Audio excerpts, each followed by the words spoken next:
So, hi, hello, and welcome to a first test ride of the Moto Guzzi v100 Mandello.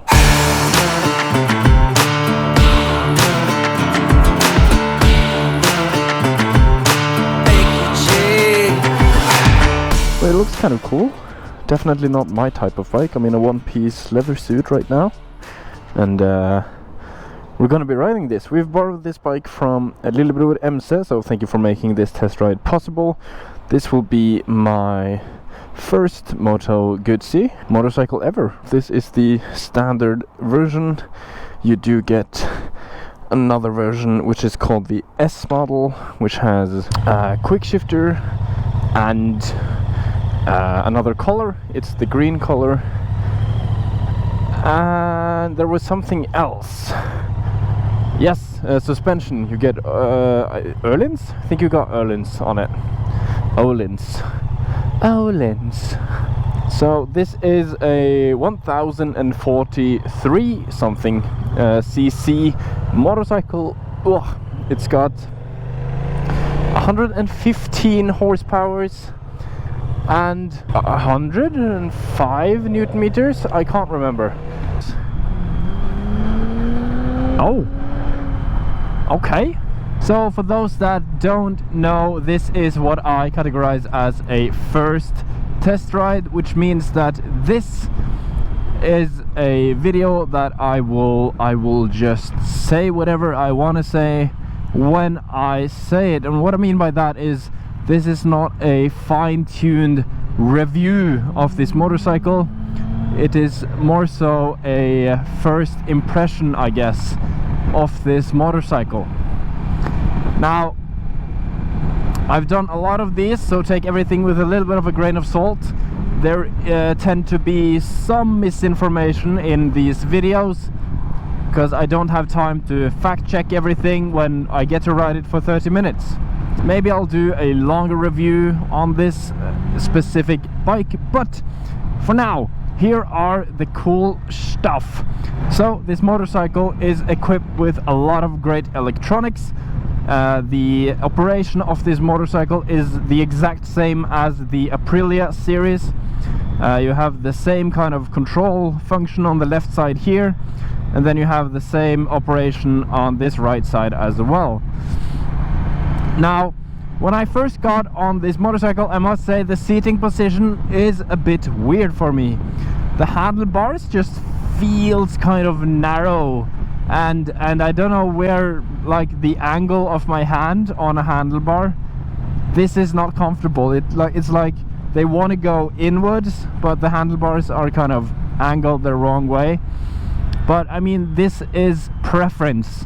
You'll just have to test and see if you like this sort of handlebar situation better than I do. There's a good chance that you will enjoy this more than I do as of right now. But the engine is what is special here. The engine kind of sits, the usual V configuration engine sits one cylinder here and then the next one over here, so in a straight line. But this motor has the cylinder here and the other one there, so it kind of sits like that. An interesting engine choice. I guess this is what Moto Guzzi is known for, maybe, I'm not sure. This is, after all, my first Moto Guzzi motorcycle. Now, this is the standard version, so not the S version, so I don't have a quick shifter now. Now, it's worth noting you can get the quick shifter on the standard version as well, but you cannot get the suspension apparently on the standard version because that is controlled by the ECU. The suspension on the S version is electronically controlled, which is super nice. And I have to say, the green color of that S version is just tremendously good looking. But other than that, I think these the S version and the standard version should be more or less identical. So this motorcycle also comes with different rider modes. You have sport, road, tour and rain. Right now I'm in sport mode, and the throttle is kind of, I have to say, it is kind of snappy. Like, it's not as 1000cc super sport snappy, but it's definitely it definitely is more responsive than I would have liked. But then again, this is sport mode, so the most aggressive one. To a certain degree, that thing that I dislike the most about my Aprilia RS660 back when I first had it is that when you go off the throttle, it just suddenly cuts the fuel or something that makes the bike shift all the weight in the front, which makes the experience not as smooth as some other bikes. But that is just an observation that I've made about this bike. Back to the handlebar situation. Maybe it's this uncomfortable for me just because I'm used to my Aprilia RS660, which is my personally owned bike, where I sit more like this. I'm actually feeling strained in my wrists somehow. Gonna loosen this a bit, but alright, let's see if this bike wants to lean. Oh, well, I mean, I guess yes it does.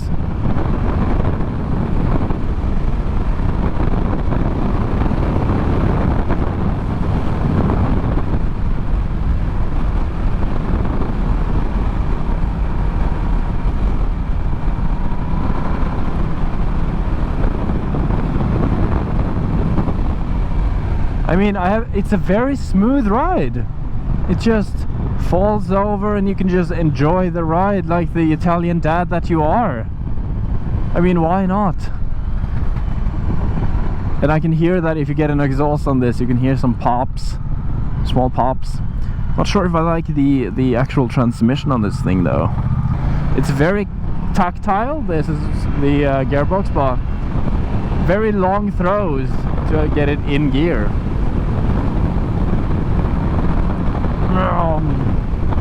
Woo! Woo! I mean, come on, that's fun. So there's a few things that kind of ruins the ride for me. One is definitely the handlebars. I cannot ride with these handlebars. They hurt my wrists. Another thing, the brake. The brakes definitely. You see, I can push a lot here before anything happens, then suddenly grip. Three things: the seating position, fantastic; the engine, so much fun. Oh, this was a 60. The sound you get from the engine stock is not doing this bike justice. It definitely need an exhaust on this. So right now we're cruising, doing 80 kilometers per hour. But one thing that MotoGuzzi has thought of is the wind.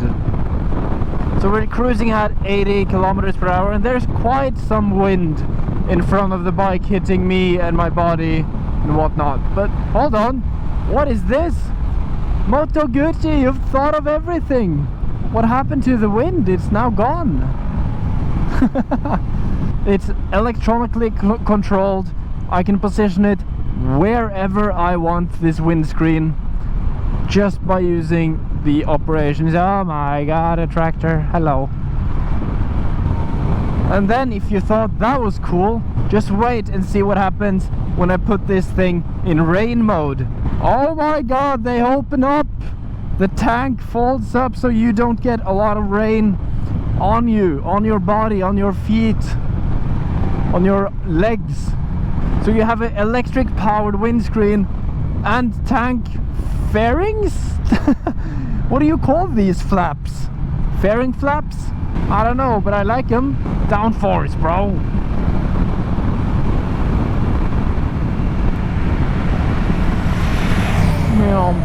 This bike just really lays down nicely on the in the corners.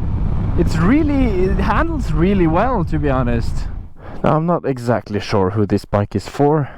Is it for the Italian guy that wants to go on longer trips? Is it for anyone in Norway, like going through the Norwegian Alps and roads. I don't know.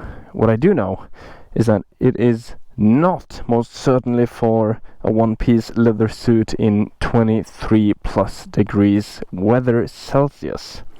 It might even be hotter, because I am absolutely spent. The adjustable screen right here is really cool.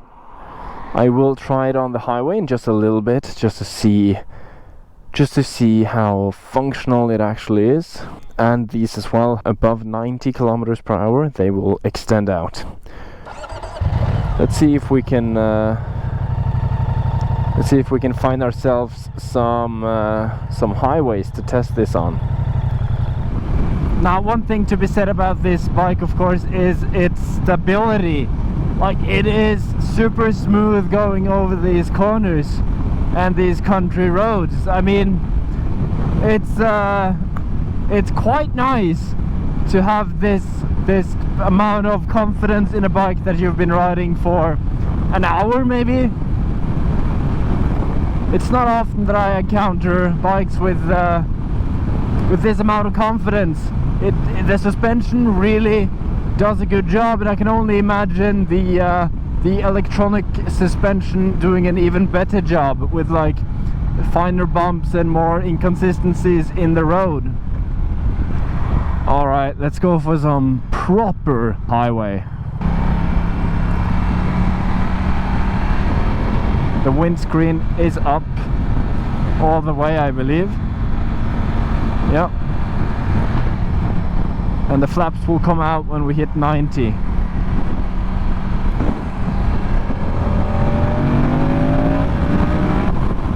The flaps are out. Although the windscreen, it helps with a lot of the wind, it still hits the top of my helmet, which makes it kind of turbulent, I guess. So my helmet just keeps on vibrating.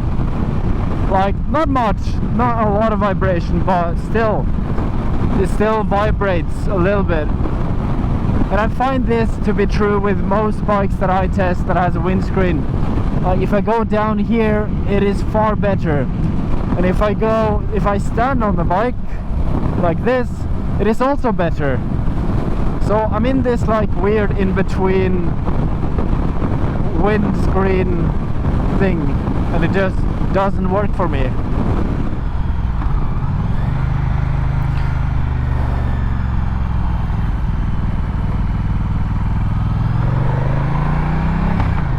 But I have to say, like, overall, except for the handlebars and the brakes and the other stuff we talked about that I didn't like, which is technically, I guess, preference, it's quite a smooth bike to ride. Like, it's fun in the twisties. It really is confidence inspiring. And I mean, it's Italian, so there's a little bit of passion there as well. But jokes aside, it's a smooth bike. I definitely enjoyed the ride. Will I get one myself? Nope, absolutely not. Probably not in a very long time, if I'm gonna be honest. But I can see the appeal, right? And that's why I like to test bikes, because it might not be for me, but I can definitely see why someone would want this motorcycle. I mean, it looks kind of cool. The flaps are kind of cool, and the windscreen is also kind of cool. Probably more a gimmick than anything practical, at least in my experience. It definitely helped with the wind, but when you get that turbulent wind anyways on the top of your helmet, then I don't know if it's actually worth it. And of course they can probably brake. So I mean, it is a physical motor pushing the thing up, and it is a physical motor pushing the winglets up. I can definitely see the appeal. It's a premium motorcycle by far. The only thing I think is kind of weird is that it's the same setup as on the RS660, which technically makes it a premium bike because the Aprilia is premium, but you know, live and learn. I'm not sure if the suspension, now that I'm on a gravel road and it's kind of bumpy and shit, it's really freaking stiff. I can feel that, so it doesn't deal well with gravel roads.